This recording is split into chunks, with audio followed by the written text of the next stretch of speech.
Hey everybody, the current patch is 6.24, and we're going to be looking at another Udyr Tiger build today, which is focused on Lifesteal. This build is perfect for getting early kills and becoming extremely hard to lock down because of the ridiculous lifesteal of the Death's Dance plus Bloodrazor combo, along with the Keystone Mastery Warlord's Bloodlust. If you get fed, you could also add a Titanic Hydra for split pushing wave clear, and it's important to understand the synergy of these items, or why they are so good together. So the Death's Dance gives us this special lifesteal that heals us from all physical damage we do instead of just basic attacks. So we'll still heal from our basic attacks, but we'll also heal from our Q burn over time and the Tiamat or Titanic Hydra area of effect damage. And then in the late game we can reach maximum cooldown reduction if we just build a Frozen Heart, or if we want magic resist we can get the Spirit Visage, which will also give us increased lifesteal. And yes, I am soloing Baron with this build. I will go over the full build path here on the same screen in case anybody wants to take a screenshot for reference. We're going to start level 1 with the Hunter's Machete and a refillable potion.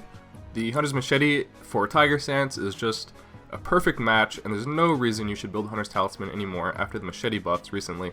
For the first recall, if we can reach 1,125 gold, that's enough to buy a pickaxe and a Hunter's Potion, and that'll give us a mini power spike. A good amount of early attack damage to increase our burst and get easy kills. Other early purchases would include basic boots, longsword, vamp scepter, stalker's blade, and of course wards and the oracle alteration. The core items of this build that never change are Death's Dance first and then Bloodrazor. The early Death's Dance is going to give us a ton of burst damage because it gives us 75 AD, and we'll also get the lifesteal of course and cooldown reduction from Death's Dance. Second item, Bloodrazor, to increase our DPS, so we'll have good burst damage and we'll have good DPS. And then after that, if we are fed, we can choose a Titanic Hydra, but otherwise we should probably just go for defensive items. The Titanic Hydra will increase your wave clear tremendously if you want to split push. Boots can be defensive or swiftness boots if you're a little bit ahead. And late game, as always, pick defensive items based on whoever's strong on the enemy team, and I almost always buy Frozen Heart because that'll give you 40% cooldown reduction when combined with Death's Dance and our 10% from our runes. But if you don't have any physical champions on the enemy team, you could go for Spirit Visage instead. And then after that, pick defensive items that don't have any cooldown reduction so you don't go over the maximum. You don't want to combine Frozen Heart and Spirit Visage. For the runes, our quintessences are attack speed, reds are attack damage, yellows are flat armor. For the blues, there are 3 scaling magic resist and 6 scaling cooldown reduction. Our masteries are 18, 0, 12.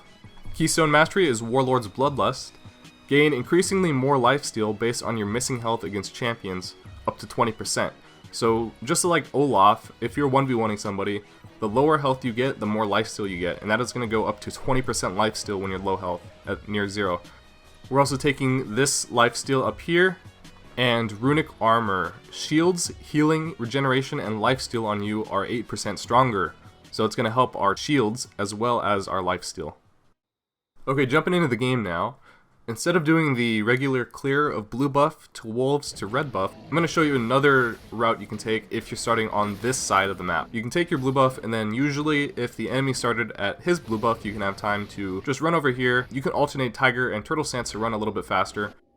Run in here, take this red buff real quickly, and you could also leave a ward behind if you want to.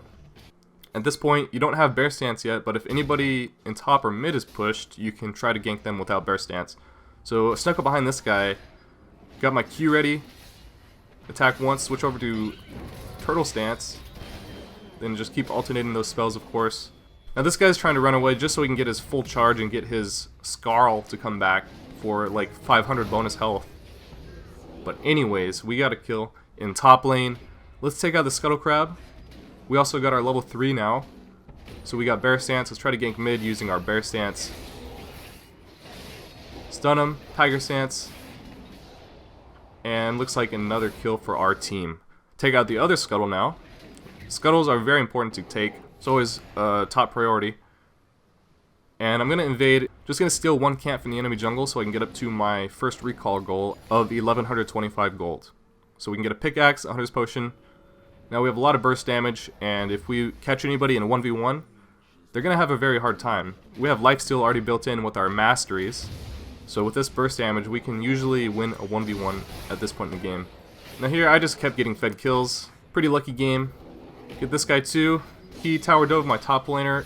My top laner is playing Camille, and she got wrecked. I just tried my best to help mid and bottom this game. Now, I see here that my Death's Dance is going to cost me 2,625 gold, but I'd also want to buy basic boots because I haven't even bought basic boots yet. I'll take out this dragon because it's a really good dragon to take. Mountain Drake is probably my #1 favorite dragon for the late game split pushing. And now we have enough to finish the Death's Dance, as well as basic boots. Now let's just cover top because my top laner died again. He's already 0-4. You can take a little bit of farm. As you can tell, I don't really have a lot of farm, but I'm too busy farming champions.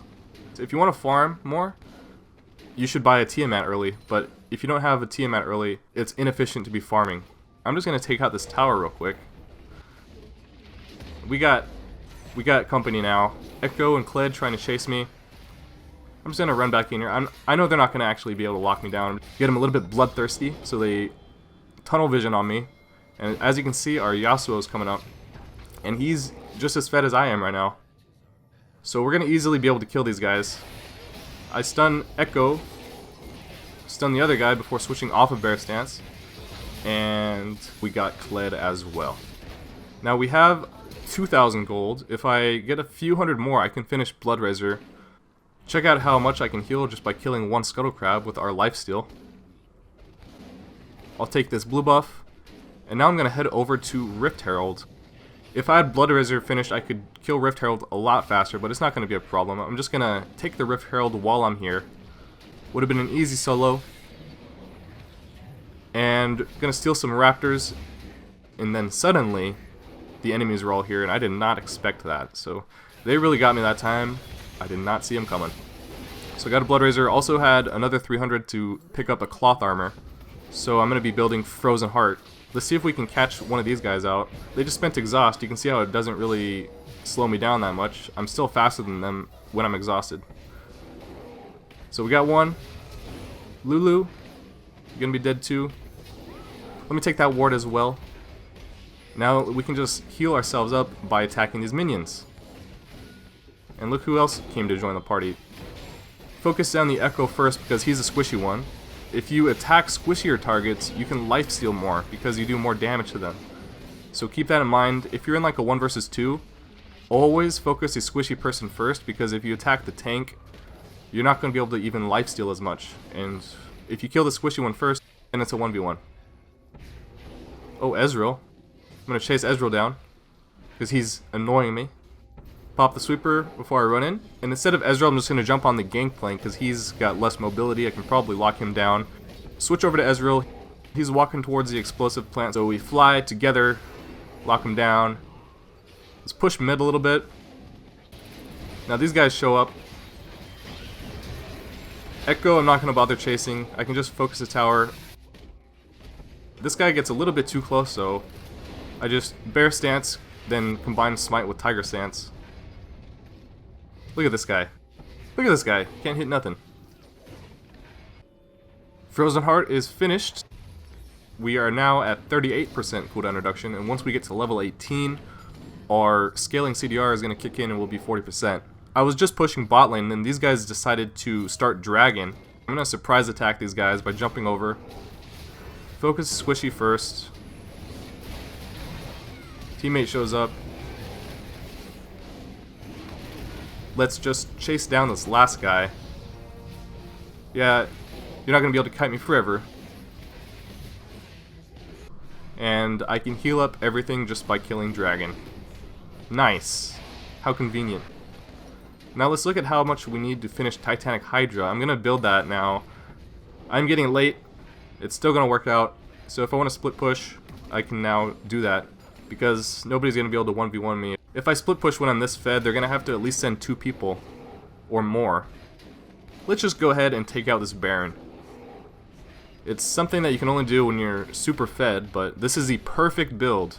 The perfect build for soloing any of these big objectives like Dragons or Rift Herald or Baron.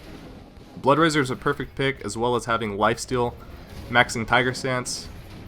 best way to do it, as well as having some armor. Frozen Heart, maximum cooldown reduction, perfect build for soloing Baron right there. Now I'm going to recall go to base because all my teammates died except for Yasuo. I don't have quite enough to finish Titanic yet, but I will get the Tiamat. Now let's see if we can 2v5 these guys. I might steal the first kill, and then I felt really bad about it because Yasuo goes on to get a Quadra. And if I didn't steal the first kill, it would have been a pentakill. Oh well. I kind of wanted some of the kills myself. Now I'm going to tank this inhib tower because we do have a lot of armor. We can do this pretty easily. Especially when our Yasuo is this fed. He's a lot more fed than me at this point now. Now I'm going to recall and finish this Titanic Hydra. It's a big power spike. Remember that all the AoE from the passive and the active on Titanic will do healing with our Death's Dance. And as you can tell, this game is pretty much over, guys. So I'm going to end it because we're about to run into the enemy base. Thank you guys for watching. Hope you enjoyed the video. Hopefully you learned something. If you did learn something, leave a like. If you want to see my next guide, a top lane hybrid build, so Tiger and Phoenix Max, be sure to subscribe if you want to see that video, and I'll see you guys next time. Thank you guys.